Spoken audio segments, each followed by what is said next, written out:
Boa noite, pessoal. Hoje nós vamos falar, dar continuidade nas emergências clínicas. Nós vamos aprender um pouquinho de AVE. Vou colocar os slides aqui para a gente poder ir acompanhando, para facilitar para vocês. Então, o nosso tema hoje vai ser acidente vascular encefálico, no adulto. Segundo a Organização Mundial de Saúde, o AVL é definido como sintomas e ou sinais de perda da função cerebral focal e, por vezes, global, instalando-se rapidamente com duração superior a 24 horas ou levando à morte, e sem outra causa aparente que a de origem vascular. Então, o acidente vascular encefálico nada mais é sinais e sintomas da perda da função nossa cerebral, né? Muitas das vezes ele vem rapidamente, em até 24 horas de evolução, ou ele vai vir de uma forma, de uma fatalidade brusca, ou ele vai vir lentamente. Então, podemos dizer que o acidente vascular encefálico, é o famoso AVC, o derrame cerebral, ele é como se fosse um infarto, né? À medida que o coágulo vai, em vez de ir para o coração, ele subiu para o cérebro e aquilo ali ocorreu ou uma obstrução ou uma perda de sangramento. Dependendo da área ali do cérebro que foi acometida, pode ser fatal, né? A vítima pode vir a óbito em minutos, ou ela vai vir apresentando sintomas, no decorrer de 24 horas, até conseguir ajuda, conseguir ela mesma se manifestar, conseguir ver que ela está tendo sintomas de disfunção cerebral, até procurar uma ajuda médica. Então, mais em diante, nós vamos ver tudo isso. Sobre o acidente vascular cerebral, a gente tem que levar em consideração a epidemiologia, assim como qualquer outra patologia, clínica. É uma incidência anual, aproximadamente 2% da nossa população, dos países industrializados, são acometidos, por esse tipo de ocorrência. O AVC é um problema de saúde pública, que gera muitos custos econômicos e sociais, e tem uma mortalidade muito alta, está entre as principais causas de morte, e 1/6 desses doentes morrem no primeiro mês após sofrer o acidente vascular encefálico. E a metade desses sobreviventes vão ter uma certa dependência, ou vai ter uma dificuldade na fala, ou vai ter dificuldade para andar, dificuldade de locomover membros superiores. Então, uma certa dependência, metade dos sobreviventes de AVE, eles vão ter a famosa sequela, Quando não causa morte, ela vai causar sequela. Então, é uma doença muito séria, uma patologia muito séria e um grande problema de saúde pública. Que também está relacionado, a ateromas, a arteriosclerose, a placas de gordura, a nível de colesterol alterado. Nós vamos ver tudo isso mais em diante. Quais são os fatores de risco para essa doença? Podemos relacionar a idade, história de família, história familiar, a hereditariedade, raça, hipertensão, o tabagismo, doenças cardíacas, pode evoluir para o acidente vascular encefálico, o diabetes. O diabetes, pessoal, é um grande fator de risco para poder vir o AVC. Doença arterial carotídea, é muito comum a gente ver pacientes falando que tem 30% da carótida obstruída ou mais, isso é muito comum. Então, isso é um sinal de alerta para esse paciente, tem que entrar com antiplaquetário, várias medicações, a gente vai ver um pouquinho dessas medicações mais em frente. Desordem da coagulação, algum paciente que tem, alguns problemas de coagulação sanguínea, de plaquetas, e período pós-parto também é muito comum, principalmente se for uma gestante que teve uma eclâmpsia, é muito comum vir a gestante quando está com uma pré-eclâmpsia ou após o parto ela sofreu eclâmpsia, pode vir associado ao acidente vascular encefálico, tá? Que geralmente está associado com a síndrome de HELP, que nós falamos, né? A medicina explica que a síndrome de HELP ela está associada a vários fatores, por isso que chama síndrome. Ela está associada à coagulopatia, à hipertensão, a vários problemas ali no pós-parto e juntamente com a eclâmpsia, porque aí por isso que vem o AVC junto, né? O AVE junto. Então, tudo isso é causa de... São fatores de risco e causas do acidente vascular encefálico, né? Alcoolismo, colesterol alto, obesidade, sedentarismo, problemas cardíacos, tensão arterial elevada, né? Então, uma pressão arterial, por isso que a gente iniciou as emergências clínicas falando da hipertensão, porque todas as patologias que a gente vai ver na emergência clínica está associada talvez à hipertensão, a maioria das vezes. E aí, para entender um pouco mais sobre o AVE, nós temos que saber a localização anatômica, né? Se vocês estiverem em anatomia, no início da aula de urgência e emergência, eu falei um pouquinho de anatomia, mas não entrei muito a fundo. Mas o nosso encéfalo, ele corresponde ao telencéfalo, né, que são os hemisférios cerebrais. Aí na imagem vocês estão vendo que o telencéfalo ele está associado exatamente nessa região aqui. O diencéfalo, que está o tálamo e o hipotálamo, o cerebelo e tronco encefálico. Que aí no tronco encefálico nós temos o bulbo, o mesencéfalo e a ponte. Então, essa aqui é a nossa localização anatômica, né? Só para relembrar, para vocês entenderem aonde o AVC ocorre. E o nosso cérebro, ele é, assim, altamente irrigado, né? Por isso que quando bate a cabeça, gera aquele famoso galo, a bolsa serosa, ou às vezes quando corta, tem uma quantidade de sangue muito considerável, né? A gente assusta muito quando há trauma de crânio, exatamente por causa disso aqui, porque o nosso cérebro ele é muito irrigado, é a parte do nosso corpo que mais tem irrigação sanguínea. Então, vocês podem ver aqui na imagem que está sublinhado as principais artérias, né, que pode estar ocasionando sérios problemas cerebrais, principalmente o AVE. Artéria carótida interna, artéria coroidal anterior, artéria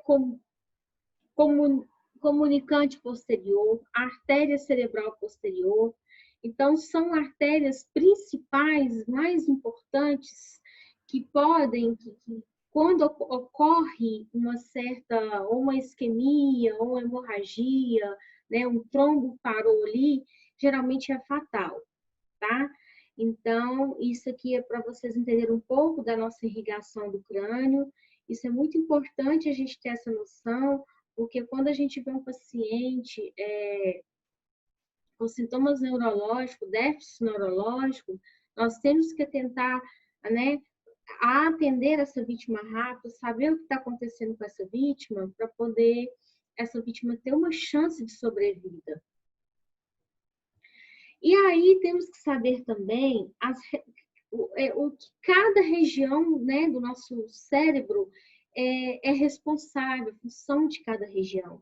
Porque dependendo dos sintomas que a vítima apresentar para você, você já vai saber qual a região que foi acometida, provavelmente, essa isquemia, né, esse trombo ou essa hemorragia. Então, podemos perceber aqui na imagem que são várias regiões e cada região aqui dos nossos sulcos, né, do nosso cérebro, é responsável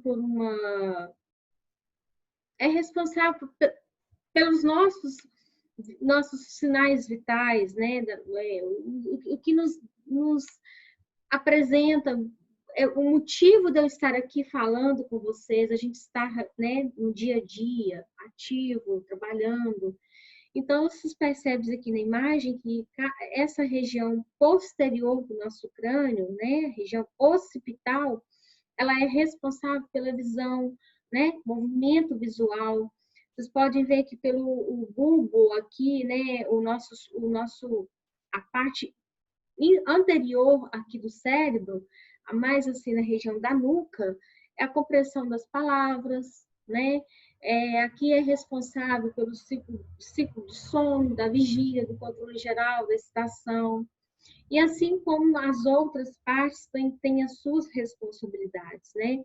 Planejamento motor, a memória, o controle da escrita, reconhecimento de objetos. Então, isso é muito importante a gente também ter uma noção para saber qual a área que foi acometida, quais possíveis sequelas que essa vítima pode ter. Então, nós temos a classificação quanto à localização dos AVS, né? As artérias carótidas ocorre AVE de circulação anterior e acomete os hemisférios cerebrais. As artérias vértebro-basilares ocorre o acidente vascular encefálico da circulação posterior, geralmente acomete o tronco cerebral. E aí nós temos também a classificação patológica. A classificação patológica do AVE, ela pode ser isquêmica ou hemorrágica. O acidente vascular encefálico isquêmico, ele vai ocorrer por uma obstrução de uma artéria, né? E aí ele é classificado em acidente vascular encefálico isquêmico ou acidente isquêmico transitório. E aí nós temos o hemorrágico, que ele vai ocorrer uma ruptura de uma artéria cerebral. Ele não vai ter a coagulação, ele não vai ter a obstrução, o trombo não parou e fechou aquela artéria, rompeu. O coágulo fez romper aquela artéria, que ali ocasionou um certo tipo de sangramento. E aí é muito comum ocorrer a hemorragia, vocês ouvirem falar da hemorragia parenquimatosa, que é o AVEH, essa sigla é muito comum, principalmente em CTIs, e também a hemorragia subaracnoide, que é a HSA. Essa é uma patologia muito comum da gente se ver também em CTI, em sala de urgência, né? Porque isso aí a gente só vai saber depois que o médico fizer uma ressonância magnética, uma tomografia cerebral, para saber qual a região, como que está esse tipo de sangramento, né? E o AVL pode ser isquêmico, hemorrágico, como eu falei, né? O isquêmico, ele é um coágulo que bloqueia o fluxo sanguíneo para uma área do cérebro. E o hemorrágico, o sangramento ocorre dentro ou ao redor do cérebro.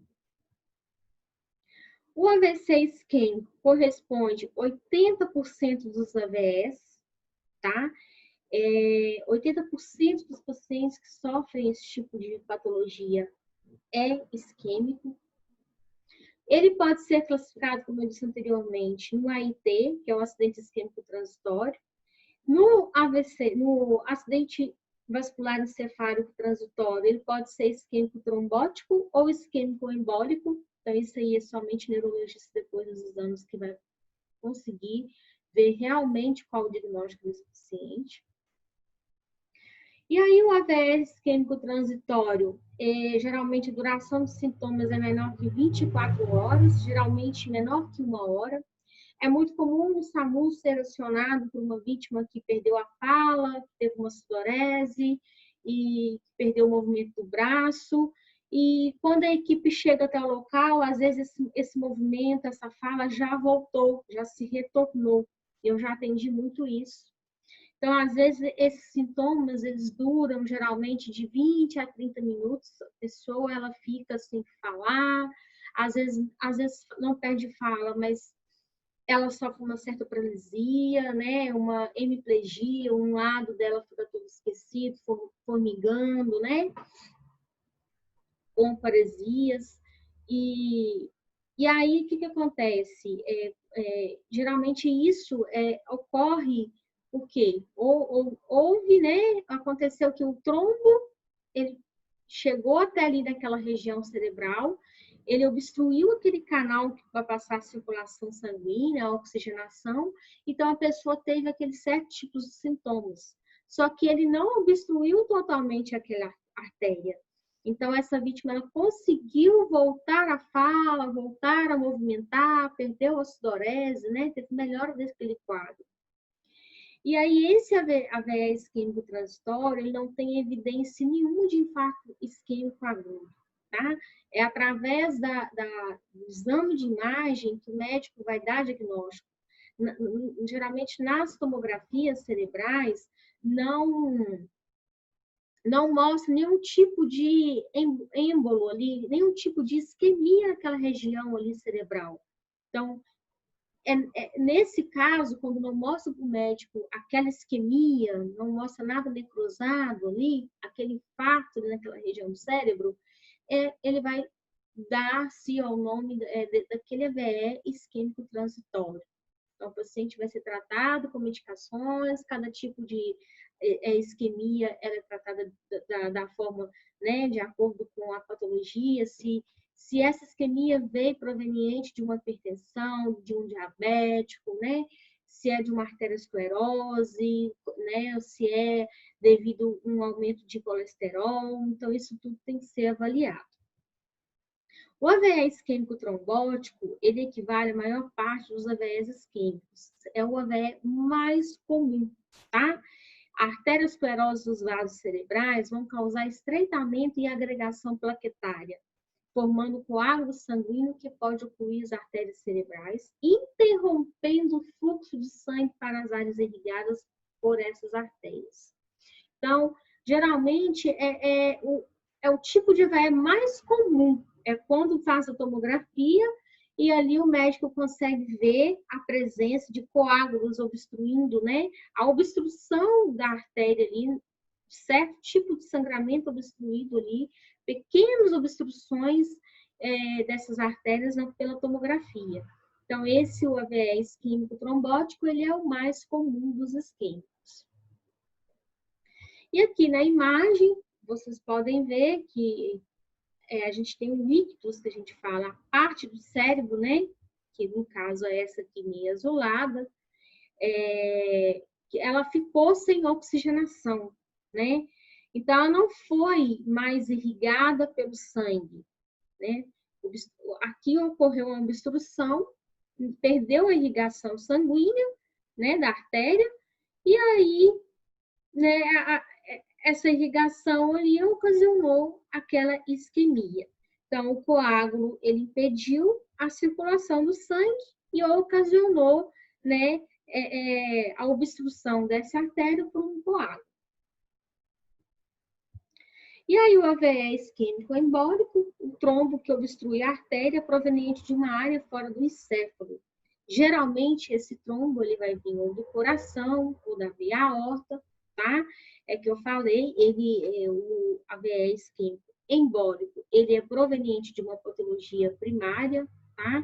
O paciente não vai sofrer um AVE embólico sem ter uma hipertensão, sem ter um diabetes, sem ter, né, ter problema cardíaco.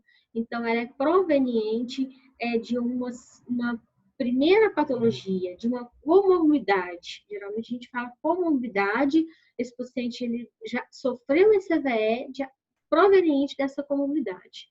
Então, não esqueçam isso. O AVE isquêmico embólico, ele vem proveniente de uma área, né, já acometida por uma arteriosclerose, por ter um colesterol alterado. Geralmente, esse paciente já usa uma simvastatina, já usa um AS, isso é muito comum ocorrer. E aí, vocês podem ver nessa imagem, só para poder ilustrar, a área que foi infartada no cérebro, né? Porque o AVE, pessoal, ele é como se fosse um infarto do miocárdio, tá? É a isquemia, a falta de oxigenação, né? Obstruiu aquela artéria, ocorreu a isquemia, então infartou. Então, a isquemia, ela corresponde ao infarto. Por isso que fala área infartada, a área da isquemia, tá? Então, o êmbolo, ele bloqueou a passagem de sangue nessa região cerebral, E aí ele veio ou proveniente do coração, da veia aorta, né? O coágulo provavelmente, em vez dele parar aqui no coração e dar um infarto, ele subiu pela carótida, parou nessa região do cérebro. Então, com isso, ele sofreu o AVE. A evolução do AVE isquêmico é exatamente através da obstrução do fluxo sanguíneo, né? Que ele vai impedir a chegada do sangue oxigenado a determinada área do encéfalo, tá? Privando as células desse tecido de oxigênio, que é a glicose e nutrientes. Então, o que vai acontecer? A evolução do AVE isquêmico, como eu disse anteriormente, o coágulo veio proveniente de algum outro órgão, né, de algum outro lugar, impediu a chegada do sangue, necrosou aquilo ali, privou que aquela circulação passasse ali, levando oxigênio, glicose e nutrientes. Então, com isso, ocorreu o AVE isquêmico. A evolução dele pode ocorrer em poucos minutos, horas ou dias, dependendo do calibre da artéria ocluída. E a lesão celular vai ocorrer devido à isquemia, podendo ocorrer a morte celular. O AVE isquêmico, nós temos duas áreas de importante lesão, as mais comuns, que a zona de isquemia e a zona de penumbra isquêmica. A zona de isquemia é a área de foco do AVE, do AVC, né? Do acidente vascular encefálico. Ele vai compreender a região que irriga pela artéria obstruída. Então, as células dessa região, desse tecido, vão ficar desprovidas de glicose, de oxigênio, de nutrientes, o que pode levar a lesão ser irreversível ou ter uma morte celular. Geralmente, isso é muito sério, é muito grave, pode ser até fatal. E a penumbra isquêmica é a faixa de tecido que circunda a zona da isquemia, tá? Esta área é irrigada também pelas artérias colaterais que suprem parcialmente e temporariamente esta área com oxigênio e glicose. O fluxo nesta área está diminuído cerca de 20 a 50%, mas não está ausente.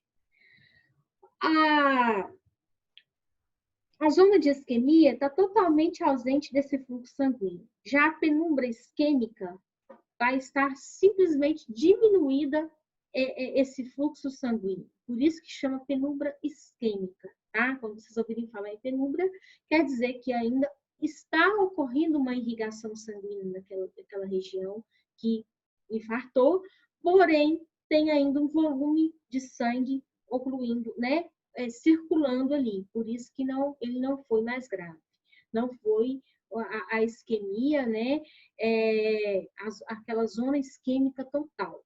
Então, por isso que é chamado de penumbra, porque ainda tem a passagem da circulação sanguínea de 20% a 50%. E aí, as células da área da penumbra podem viver ou morrer em função do tempo em que o fluxo sanguíneo é restabelecido. Ou seja, às vezes a pessoa teve esse AVC, essa obstrução, já vi muito idoso, tomografia de idoso, com vários AVCs isquêmicos, várias penumbras isquêmicas. É por causa disso aí. Obstruiu, mas não obstruiu totalmente, tem a circulação sanguínea, ela está ativa, né?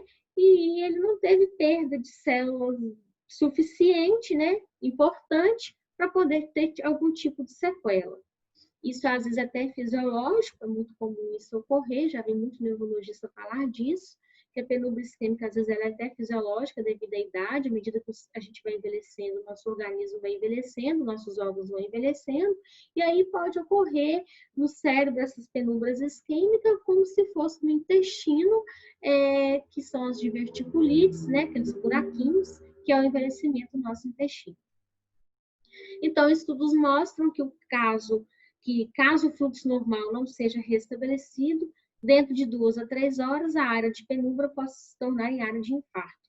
Então, quando ocorre, né, essa obstrução, essa penumbra, mas o fluxo ele não é restabelecido, ele não está ativo, dentro de 2 a 3 horas, essa pessoa pode vir a ter um infarto e ser mais grave, apresentar sintomas de sequelas. E aí, o que ocorre? A isquemia, vai ocorrer a isquemia, a necrose ali, né, o infarto, Aí do infarto pode acontecer o extravasamento de líquido, e esse extravasamento de líquido ele vai surgir o edema cerebral, e esse edema cerebral ele vai ocasionar o aumento da nossa pressão intracraniana, que é a PIC, e aí esse aumento da pressão intracraniana vai vir o aumento da isquemia. Aí nesse caso, quando ocorre dentro dessa penumbra isquêmica, ela é o AVE isquêmico mais grave do que o isquêmico total. E aqui, só para ilustrar, para vocês verem, né, a área de morte neuronal, essa preta aqui, artéria cerebral média ocluída, aqui o que ocorreu nessa região dessa artéria cerebral, que ocorreu a obstrução, né, o coágulo parou aqui, proveniente vindo de algum outro órgão, talvez não parou no pulmão, não parou no coração, foi exatamente para o cérebro obstruir essa região. E aí, a penumbra, para vocês entenderem, é essa região aqui, né, que foi afetada, que ocorreu, mas que continuou com a passagem de sangue, aqui está sendo irrigado, né, essa imagem microscopicamente falando, né, está mostrada, aumentada inúmeras vezes, mas no nosso cerebelo, com certeza, né, é muito pequeno, é minúsculo isso aqui, para poder conseguir, para vocês entenderem que isso aqui não é uma área total do cérebro, é uma região muito pequena, tá? A imagem está aumentada.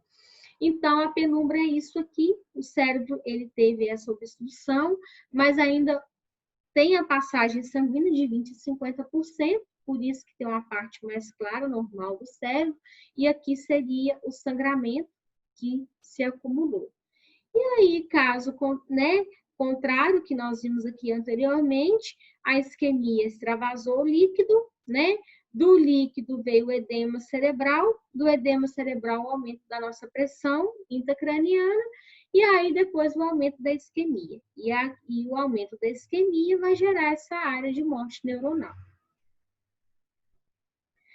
O AVE hemorrágico, agora falando, ele é causado pela ruptura de uma artéria ocasionando sangramento. Isso é diferente do AVE isquêmico. O isquêmico é a obstrução de uma artéria, né, total ou parcial, e o hemorrágico ele é a ruptura de alguma artéria que vai ocasionar aquela hemorragia. E aí nós temos a superfície cerebral, que é a hemorragia subaracnoide, e a dentro do cérebro, que é a hemorragia intracerebral. E aqui deu para vocês verem um AVC hemorrágico. Aqui houve a hemorragia, e aí está ocorrendo hemorragia em torno do cérebro, na parte posterior do cérebro, né? Que é a hemorragia subaracnoide. Se estivesse ocasionando uma hemorragia interna, seria a hemorragia intracerebral, que nós vimos anteriormente. E aí, a hemorragia subaracnoide é a causa mais comum, assim como a isquemia, né? Quando ocorre esse rompimento, esse sangramento, essa hemorragia no nosso cérebro, vai ser na região subaracnoide, que é em volta de todo o nosso cérebro, né? A mortalidade é muito alta, principalmente em traumatismos cranianos, quando ocorre esse tipo de hemorragia, é muito alta a taxa de mortalidade. A hemorragia intracerebral está relacionada à hipertensão arterial sistêmica, né? Quando o paciente tem uma hipertensão, né, tem uma pressão muito alta, não controlada, né, mesmo com o uso de medicamentos, por isso que a hipertensão arterial na emergência ela é muito grave, ela é uma patologia muito bem considerada, o paciente tem que ser avaliado rapidamente, exatamente por esse motivo, por, né, ocasionar talvez essa hemorragia, porque os pequenos vasos cerebrais vão ser danificados pela hipertensão, né, de longa data, o paciente já é hipertenso há muitos anos, e aí vai romper eventualmente, né, a picos hipertensivos. Então, cada vez que a pressão sobe, pode ocorrer de romper algum vaso cerebral. Então, pode vir dar esse tipo de hemorragia intracerebral. E aí, nesse caso aí, é somente tratamento neurocirurgia, tá? Tem que fazer cirurgia. E aí nós temos a cadeia de sobrevivência e recuperação do acidente vascular encefálico, assim como a cadeia de sobrevivência do suporte básico de vida que nós vimos nos inícios das nossas aulas, né? Primeira coisa da cadeia de sobrevivência, eu tenho que detectar, né, esse paciente, eu tenho que saber reconhecer os sintomas no momento do início deles, né? O paciente está com uma fala esquisita, está com uma dificuldade para andar, com a marcha diminuída, movimentos, né, involuntários, então eu tenho que detectar precocemente esses sintomas de EVE. O despacho, né? Ativar o serviço de emergência rapidamente, né? Equipes de APH treinadas para dar o primeiro atendimento e realizar a escala de Cincinnati, onde varia a fraqueza facial, déficit motor e a fala. Nós temos também o departamento de emergência, que são os recursos humanos e materiais necessários para atender essa vítima, né? Realizar cuidados iniciais, identificar o tipo de AVE, determinar a gravidade de acordo com a escala do NIS. O NIS é o Instituto Nacional de Saúde. A decisão terapêutica, né? O tipo, a localização e a gravidade. Então, esses 4 pontos são os 4 pontos da cadeia de sobrevivência de recuperação do AVE, tá? Sendo feito isso precocemente, há uma grande chance de sobrevida desse paciente. Então, qual a caracterização de um provável AVE? Né? Déficit neurológico de instalação súbita, do nada o paciente começa a ficar confuso, perdeu a consciência. Déficit neurológico geralmente unilateral, né? Esse déficit neurológico geralmente unilateral é hemiplegia, que a gente fala. Ele perde o movimento totalmente de um lado, ele não consegue arrastar a perna do lado esquerdo, ele não consegue movimentar o braço do lado esquerdo, então isso chama hemiplegia. Ou ele pode ter perda somente o braço, né? Não conseguir movimentar, perdeu a movimentação do braço, ou perdeu só a movimentação da perna. Geralmente, quando ocorre esses sintomas do lado esquerdo, quer dizer que a lesão está sendo acometido do lado direito, né? Porque o nosso cérebro tem formação, nossos hemisféricos são cruzados, então, geralmente, quando ocorre lesão, sequela do lado esquerdo, a lesão foi do lado direito. Outra característica é a provável alteração na escala de Cincinnati, geralmente 72% de alteração dessa escala, quer dizer que esse paciente está sofrendo um AVE. E geralmente, quando esse paciente tem os fatores de risco que a gente viu anteriormente, muito típico ali presente. Ele é tabagista, ele é obeso, ou ele é diabético, ou ele tem uma hipertensão arterial, né? É sedentário, tem história na família. Então, tudo isso a gente tem que levar em consideração para poder fechar um diagnóstico de acidente vascular encefálico. E como que seria o atendimento para o paciente de AVE, né? Primeiramente, a gente vai fazer avaliação primária e avaliação secundária, consequentemente. Ter agilidade nesse atendimento, porque isso é muito mais importante do que vocês imaginam. Minimizar a lesão cerebral aguda e maximizar a recuperação do paciente, né? Pacientes com AVE isquêmico agudo tratado com RTPA, que é o ativador do plasminogênio tecidual recombinante, dentro das primeiras 3 horas do início dos sintomas, demonstra um bom resultado funcional. Isso, pessoal, realmente é verídico, tá? Estudos recentes têm mostrado que dentro de 3 horas, se esse paciente ele recebe esse tratamento RTPA, ele realmente ele pode ter um AVE revertido, né? Esse tratamento RTPA é um ativador plasminogênico, né? Esse ativador é uma protease sérica, né, secretada, que converte a proenzima plasminogênico, né, em plasmina, vai converter a proenzina plasminogênica em plasmina. Com isso, que essa plasmina ela é uma enzima fibrinolítica, ou seja, que a gente viu no infarto. Vai entrar com medicações, né, ali, trombolítico, né, droga que vai dissolver aquele coágulo ali. Por isso, aqui falando um pouco assim, da fisiopatologia dessa RTPA seria isso. O plasminogênico ele vai ser ativado, né, através da protease sérica ali, na hora que ele vai receber o trombolítico, a droga que vai dissolver o coágulo, né? E aí, geralmente é a teplase, é muito utilizado a teplase, e aí vai virar essa proenzima na plasmina, que é a fibrinolítica. E a fibrinolítica vai receber esse trombolítico, né? Essa droga que vai desfazer esse coágulo. Então, vocês têm que pensar que tempo é cérebro. Eu não posso perder tempo, assim como eu não posso perder tempo no infarto. O AVC, você tem que pensar que você tem que perder menos tempo com ele. E aí, no atendimento pré-hospitalar, o que a gente tem que fazer? A gente vai, na avaliação primária, nós vamos sempre fazer o ABCDE. O ABCDE, pessoal, essa sopa de letrinhas, né? Esse algoritmo do PH-TLS, ele não é utilizado só no trauma, ele é utilizado também clinicamente falando, juntamente com a história do síntoma, né? Sinais, sintomas, alergias, última alimentação, problemas de saúde, passado cirúrgico, isso tudo entra na avaliação primária. Aí nós vamos checar os sinais vitais, né? Eles têm que ser checados rapidamente, a pressão arterial principalmente, uma frequência cardíaca, uma saturação de oxigênio, a glicemia capilar, ela é muito importante ser avaliada aqui nessa atenção primária, porque se o paciente é ou não diabético, talvez devido a ele ter sofrido esse acidente vascular encefálico, essa glicemia capilar pode ter tido alterada, tá?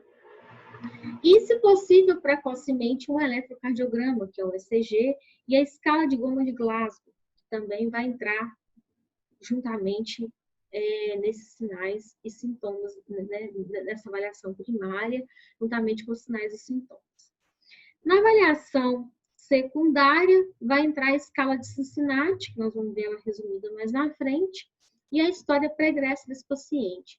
O que é história pregressa desse paciente? O paciente já tem algum problema de saúde, ele usa algum tipo de medicamento, ele tem alergia medicamentosa, ele tem história na família de AVC, ele tem história na família de hipertensão, de infarto, problemas cardíacos. Então, eu tenho que saber tudo desse paciente. Eu tenho que detectar sinais de gravidade, né? Eu estou ali conversando com aquela vítima, avaliando a escala de Goma de Glasgow dele, né? E aí, a escala de Goma de Glasgow é dinâmica. Eu não vou fazer uma vez e vou parar. Eu vou estar sempre avaliando ali os sinais, sintomas daquela vítima, se ela ainda está conversando, se ela está confusa, de repente não estava confusa, de repente 5 minutos depois ela começa a ficar confusa, porque dependendo da área que esse cérebro está sendo infartado, né, isquemia está sendo localizada, esse paciente pode vir a perder, baixar o nível de consciência, do nada conversando com você ele vai perder a consciência, então isso tudo tem que ser muito bem avaliado. Nós temos que ser proativos no pré-hospitalar com essa vítima de AVE. A alteração das pupilas é muito importante. Esse é um dos sinais mais importantes quando você vai avaliar o Glasgow, você ir na avaliação da pupila e ver se tem uma anisocoria, uma isocoria, se essa está com uma micrise, se está, né, com uma miíse, que são as pupilas totalmente, né, multiformes, muito pequenininha, são sintomas típicos de acidente vascular encefálico. Então, não esqueçam disso.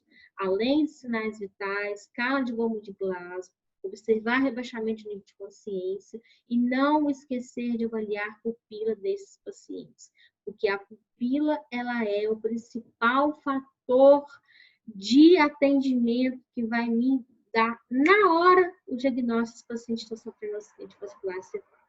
Então, a pupila ela é um sintoma, o sinal mais importante nessa patologia de AVE. Eu tenho que observar também alterações respiratórias, variações excessivas de PA. Às vezes o paciente, né, o transporte é longo para o hospital, eu tenho que ir monitorando essa pressão arterial, porque a pressão pode estar baixa, pode estar alta, né, pode estar ali dando diferença nas conferências, né, medir de um braço para o outro, não medir somente um braço. Então, tem que estar atento a isso. E aí eu vou tratar esse paciente, né, com oxigênio, se esse paciente estiver com uma oximetria abaixo de 95%. Colocar um acesso venoso se este não retardar o deslocamento. O acesso venoso, nesse caso aqui, ele não tem prioridade. A prioridade é eu colher a história pregressa desse paciente, avaliar o BCDE, avaliar o Glasgow, avaliar pupila principalmente, porque o Glasgow tem que entrar pupila nele, e os sinais vitais. Eu vou pegar um acesso venoso se eu vejo que eu vou conseguir um acesso rápido, que vai ser benéfico para esse paciente e que não vai atrasar o atendimento desse paciente, né? Porque quanto mais rápido esse paciente passar por uma neurologia, quanto mais rápido ele entrar com um trombolítico, mais chance de sobrevida e de reversão de sequelas esse paciente vai ter. E aí, o deslocamento rápido na unidade de referência, tá? O AVE é deslocamento rápido, ligar a sirene, não parar de sinal, ligar a sirene para os carros da frente, não perder tempo com essa vítima dentro da ambulância. E aí é muito utilizado isso nos nossos atendimentos, isso é muito passado para as pessoas leigas, né, para poder elas aprenderem a reconhecer o AVE, e eu não gosto de deixar de passar isso, porque eu acho importante, isso é muito bacana, eu faço muito isso nos atendimentos com suspeitos de AVE. Nós temos que aprender os sinais de AVE. Então, isso é primordial. Um técnico de enfermagem tem que saber, né, que essa vítima está tendo uma suspeita de um AVE. Né? Então, a gente não faz diagnóstico, mas a gente sabe de sinais e sintomas, então isso é muito importante. Então, geralmente, quando eu chego numa residência para atender uma vítima com suspeita de AVE, eu faço exatamente esse SAMU, tá? Vocês não vão esquecer. Eu peço a pessoa para dar um sorriso para mim. Às vezes as pessoas acham até estranho, nossa, está atendendo, mas estou pedindo a pessoa para rir para ela. Mas isso entra dentro da minha avaliação da escala do Cincinnati. Eu vou pedir ela para dar um sorriso para mim, porque no sorriso eu vou ver se tem desvio de comissura labial, se essa comissura do meu lado entortou, se ela não está na linha média do meu rosto, né, na linha da ponta do meu nariz. Então, se a pessoa sorriu para você e essa linha desviou, isso chama de desvio de comissura labial. Isso é um sinal muito importante em vítima de AVE. Isso ocorre muito. Por isso que eu peço para rir quando eu não consigo visualizar de cara esse desvio de comissura labial. No abraço, geralmente, quando eu posso, quando tenho condições, né, me permite pedir o paciente para me abraçar, porque na hora que eu peço ele para me abraçar, um dos braços vai cair. Essa vítima não vai conseguir elevar o braço. Ou então, eu gosto de pedir muito o paciente para poder elevar os braços para frente, porque se um braço cair, eu não conseguiu levantar um braço, ou um braço cair, isso pode ser sinal de uma AVE. E na música, no M, geralmente, ou eu peço para cantar uma música muito fácil, ou eu peço para falar uma frase, para mim poder saber se a fala desse paciente está mudada. Porque às vezes a família fala assim, ele falou estranho, enrolado, ele não conversa enrolado. Mas na hora que você chegou, essa vítima não está falando mais enrolado. Por quê? O que pode ter ocorrido? Pode ter ocorrido um AVC transitório, que a gente viu lá atrás. Essa vítima apresentou sintomas, né, de AVC de 20 a 30 minutos no máximo, ele teve uma perda, né, de consciência, um desmaio, inclusive eu falei do desmaio anteriormente por isso, porque é muito comum o AVE isquêmico, a vítima apresentar um desmaio seguido de uma sudorese e enrolar a fala. Então, geralmente eu peço à vítima para falar para mim uma seguinte frase: o rato roeu a roupa do rei. Então, isso é muito bacana, porque eles vão enrolar ou comer todos os R's. O ré ou o rá, ele não vai sair. Então, o rato roeu a roupa do rei. Então, essa frase, ela é muito bacana de pedir uma vítima com suspeita de AVE. E aí, para o SAMU, né, eu vou ligar para o SAMU. Se eu sou profissional, eu vou, né, seguir o tratamento ali, olhar sinais vitais, vou colocar na ambulância, vou fornecer o oxigênio, vou pegar um acesso venoso, já vou entrar com uma medicação se o médico me pedir, né? Às vezes está com uma pressão muito elevada, o médico vai pedir para baixar essa pressão, vai me pedir um captopril, propanolol, depende do que a vítima vai poder utilizar naquele momento. Então, esse SAMU aqui é muito importante vocês saberem, vocês passarem para as pessoas, conscientizar as pessoas de como identificar um possível AVE. Isso salva vida, tá, gente? Vamos agir rápido, porque todo tempo perdido é cérebro perdido. E aí, isso aqui é um resumo da escala Cincinnati, é uma escala longa também, não vou entrar muito em detalhe, porque entra mais na parte médica, mas para nós termos essa noção dessa escala, vai nos ajudar mais ainda, né? Vai ser mais benefício para esse paciente ter esse diagnóstico precoce de uma AVE. Então, eu vou observar até mesmo nessa própria escalinha anteriormente do SAMU, eu vou saber se esse paciente está tendo desvio, né? Uma fraqueza na face, fraqueza nos braços, alteração na fala, né? E a hora, que tempo que foi que esse vítima começou com esses sintomas, que tempo que durou esses sintomas, se ainda está com esses sintomas. Então, isso tudo entra na escala de Cincinnati. E a escala de Glasgow, vocês já conhecem, né? Ela vai ser avaliada em 3 itens: abertura ocular, melhor resposta verbal, melhor resposta motora, e aí a pontuação vai ser dada pela somatória daqueles itens, né? Abertura ocular, aquela vítima está inconsciente, ela não abre os olhos para você, ou só abre a dor, eu vou pontuar. A resposta verbal, ela fala enrolada, ela fala palavras inapropriadas, ou ela está ausente na resposta verbal, não consegue conversar. Isso é muito comum acontecer no AVC. Então, eu tenho que saber a escala de Glasgow para poder estar avaliando esse paciente com sintomas, né, sintomas de EVE. Resposta motora, essa vítima ela consegue movimentar, ela, né, ela não tem estímulo de movimento, é a dor que ela movimenta, então isso tudo é muito importante a avaliação. E aí, temos também, vocês vão ouvir falar isso muito no pronto atendimento, ou dentro de um CTI, a escala de NIS, né? National Institute of Health, que é o Instituto Nacional de Saúde. Ela é usada para determinar a severidade do AVE. Ela é realizada por um neurologista em 7 minutos. Então, de 0 a 1, o paciente não tem alteração, está normal. De 1 a 4 pode ser um AVE leve, de 5 a 15 moderado, de 15 a 20 severamente moderado, e acima de 20 dentro dessa escala é um AVE severo. Essa vítima está bem grave. Então, isso é uma avaliação neurológica, neurologistas. Você mais a nível de curiosidade, tá? Porque vocês vão ver falar muito disso, né, na prática, né, trabalhando. E aí, para falar um pouco do uso do RTPA para vocês, que é o fator ativador do plasmogênio recombinante.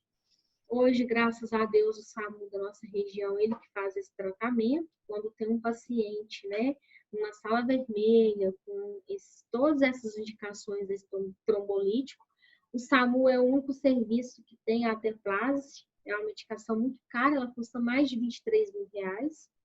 E aí ela é armazenada dentro de uma caixa térmica, o enfermeiro da USA ele é responsável para poder estar manipulando e estar cuidando, ter os cuidados dessa medicação na ambulância. Ela tem uma certa temperatura que ela tem que estar adequada para ela, senão vai perder essa medicação, então é muito rigoroso.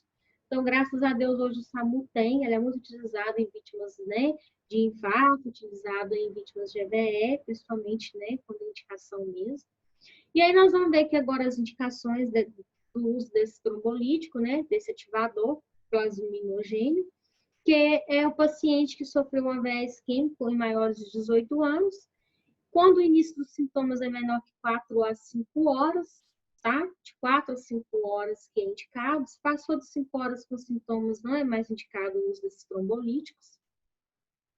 A ausência de TC com hipodensidade, né? Ou seja, 1/3 do território da artéria cerebral média compatível com infarto senso. Então, isso aqui é critério médico, né? Quando a TC mostra que a artéria cerebral média, aquela que a gente viu anteriormente lá naquele slide, é compatível com infarto extenso, né? Igual eu coloquei aquele lá da penumbra lá, quando a morte ele é muito extensa, ela é indicada em tracoateplase. A dose é 0,1 miligrama por quilograma, podendo ser uma dose máxima de 90 miligramas, tem que fazer 10% em bolos e o restante na bomba de infusão, na BIC, tá? Correr 1 hora na bomba de infusão, e geralmente tem que ter uma monitorização contínua rigorosa após a infusão, porque também tem os contras dessa medicação. Então, a medicação anteplase, ela tem que ter muito cuidado, quem aplica ela é somente o enfermeiro e o médico, ela não existe nas USBs, tá? Vocês técnicos de enfermagem, vocês não vão estar aplicando essa medicação, somente o enfermeiro, que ele né, competente para estar fazendo essa medicação, porque tem que estar juntamente com o médico devido aos riscos, né, que essa medicação pode vir dar no paciente.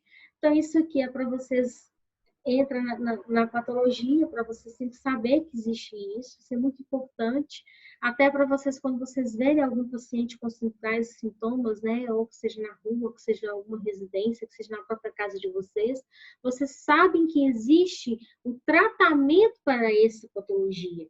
Porque muitas das vezes as pessoas entendem que o AVC ou o AVE, na verdade o AVE, mas entendem que o derrame, falando legalmente, não tem recurso, não tem cura, não tem chance, mas tem sim. Através dessa medicação, tem muitas vítimas salvas, tá? E com reversão dessa patologia. Já vi muito paciente idoso que conseguiram fazer, que teve indicação para esse trombolítico, que é a anteplase, e reverteu o AVC e não teve sequela nenhuma. Então, isso é muito gratificante. Então, vocês têm que saber que existe esse tipo de tratamento para o AVC. E aí, para fazer o uso, né, desse fator ativador, o AVC com pouca sintomatologia, tem que estar com menor que 4 pontos na escala do NI, né, que é a escala do Instituto Nacional de Saúde, que o neurologista faz. Tem que ter uma rápida melhora neurológica. Uso de anticoagulantes orais ou TAP acima de 15 segundos, né, quando o RNI está acima de 1,7. Então, isso é uma coisa muito complexa, tá? É um tratamento complexo, são vários exames que têm que ser feitos, são vários critérios médicos que têm que ser seguidos. Tem que fazer a colheita do RNI, se estiver acima de 1,7, esse paciente que vai poder usar esse trombolite, se estiver abaixo disso, não vai poder utilizar. Esse paciente, ele tem que ter usado heparina nas últimas 48 horas. As plaquetas dele têm que estar abaixo de 100 mil. AVE ou TCE grave nos últimos 3 meses, se tiver ocorrido, principalmente. Cirurgia de grande porte nos últimos 14 dias. A pressão arterial sistêmica maior que 185 e a pressão arterial diastólica maior que 110, não controlado. Uma glicemia maior que 50 ou menor que 400. Sangramento gastrointestinal ou urinário nos últimos 21 dias.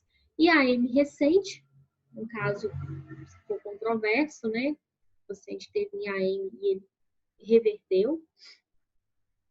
Nesses casos, vai recomendar o uso de antiagregantes plaquetários, que é o AS ou o clopidogrel. Então, se o paciente sofreu algum AVC isquêmico com pouca sintomatologia, a escala está menor que 4, teve uma rápida melhora neurológica, usou algum tipo de anticoagulante oral, né? O RNI dele está acima de 1,7, usou algum tipo de heparina nas últimas 48 horas, plaquetas estão abaixo de 100 mil, sofreu algum AVC ou algum TCE grave nos últimos 3 meses, fez cirurgia de grande porte nos últimos 14 dias, às vezes alguma cirurgia cardíaca, alguma cirurgia de trombose, né? Tá com uma pressão arterial elevada, acima de 185, uma glicemia acima de 50 e menor que 400, algum sangramento gastrointestinal ou urinário nos últimos 21 dias, ou algum IAM revertido recentemente, esse paciente não vai poder utilizar esse trombolítico anteplase. Ele só vai utilizar o AS ou o clopidogrel. Ok? Foi entendido?